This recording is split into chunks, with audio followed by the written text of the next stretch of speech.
got my respect. Hopefully I earn your respect. But can't say enough about Chris, Glory Fitness, and the staff that you guys are working with. Real quick story about Chris Boykins. I was about 16 years old. How many of y'all 15, 16 years old? High school, sophomore year in high school. Chris put on a camp. Y'all excuse me if I get a little emotional, but Chris put on a camp for kids who couldn't go to like U of H camps and UT camps and stuff like that. And be frankly, I was one of them kids. My mom was raising me, my 3 other siblings by herself, but she didn't have no $180 to send me to no summer camp. And what Chris did while he was playing in the NFL for the Indianapolis Colts, he put on a camp in a park kind of like this. It wasn't even no football field, right outside the 3rd Ward. And somebody else's mom brought me to the camp. My mama couldn't even bring me. His mom brought me. Camp maybe was $10 and did some of the same stuff y'all doing out here. Went through some drills. I played quarterback at the time. I was a high school quarterback. I was on the Houston Sterling, but because of my able to play football and stuff like that, I got to go to school called Dobie that was down the Beltway. I played quarterback there. But what Chris did, he put on this camp, and at the end of the camp, he came up and he talked to us. He told us his real story. He didn't give us no watered down version. He didn't tell me I made all the right choices.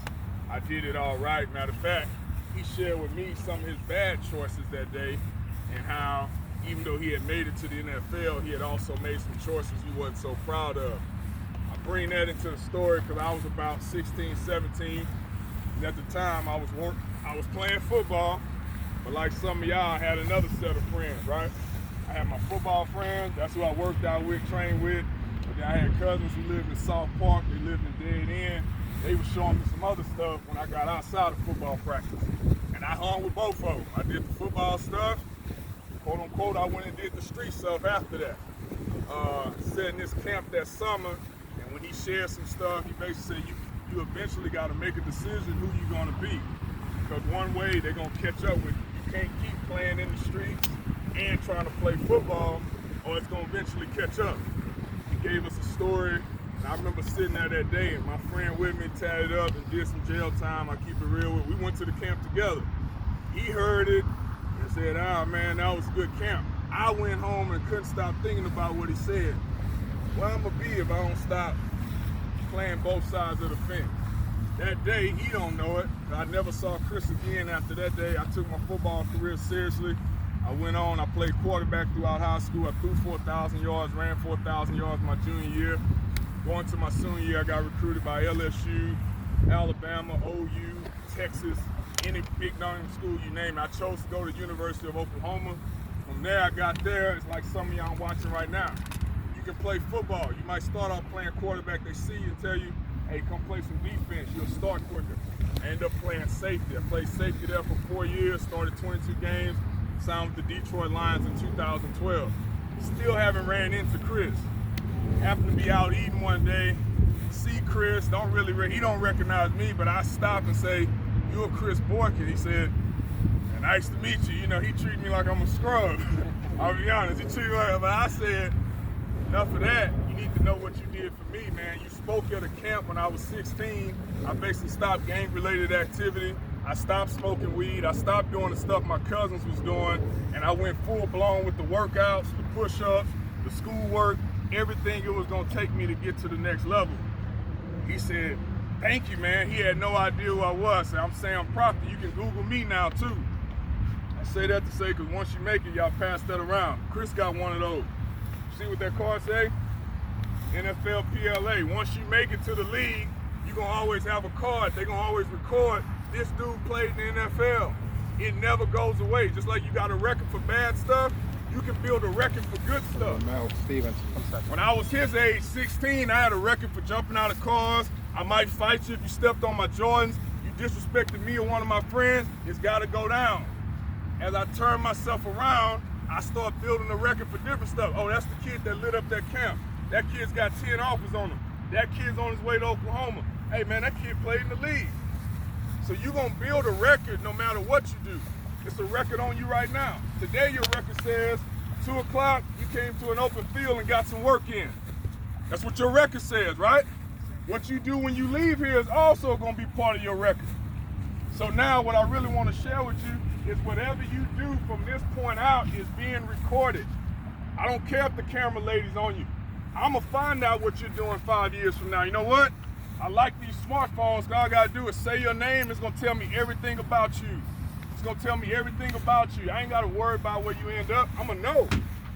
I'm going to know what you do when you leave this camp. It's going to be on paper. Or nothing's going to be on paper. If you didn't do nothing, they ain't going to put nothing on paper, right? I'm telling you that because, look, man, don't ever hit a point where you think I'm just out here, I'm working out, it's hot. No, somebody's watching you. Y'all don't know me now. I got a scout friend at U of H. My coaching friends are at SFA. My best friend, DeMarco Murray, all-time rusher for the Leading Cowboys. I had a rushing season. He's at the University of Oklahoma now. When he comes to Houston, he asks me, what schools do I need to go hit? Who kids do I need to go check out? So you don't really know who I am. I'm just the dude throwing you the Frisbee today, right? But what if that dude knows somebody that might be the connection to the school you're trying to get into? What if that dude know the coach that decided you get more playing time this year?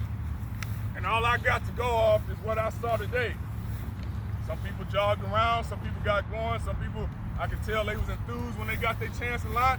I'm going to remember your face. I saw you dragging somebody. You think I didn't see that? That stuff stands out to people. People say, no, that's the kid. Let's watch him. But then if you leave here and go do something against yourself, you go run with the wrong crowd, you go put something in your body, that goes with you too. Some people say, oh, only the football stuff counts. No, the other stuff counted too. You start drinking, that stuff counts too. You don't treat women the right way, that stuff counts too. Ask AB, right? Not in the NFL anymore for how he dealt with the woman. So yeah, we know his game on the field. We know he can run routes, but he had a bad situation with a woman. Nobody will pick him up. So that lets me know everything I do counts. Every drill I do counts. Every one of these talks, when they say take a knee, my friend's gonna come, they count it. Because had he not come that day and talked to me, I'm gonna be honest, I hadn't made up my mind yet. I like running with my homeboy. We had fun. Then I would go to practice like I wasn't just out in the streets the days before. He told me something that day. I said, I got a decision to make. Either my mama gonna be coming to visit me in a jail cell, she's gonna be coming to visit me in Norman, Oklahoma, where they put 90,000 people in the stands, and I can start. Or she can come to Detroit Lions and watch her son at a practice. That's way different than coming to bail me out somewhere. And I love giving her this. I got one, I told him I lost it so I can give it to her. She get pulled over by the police, she give him this card right here and tell my son he played in the NFL or something like that. You can help your whole family out by making the right choice. Got a younger brother. Once I got serious about football and doing the right, he ended up with a scholarship to New Mexico to play linebacker.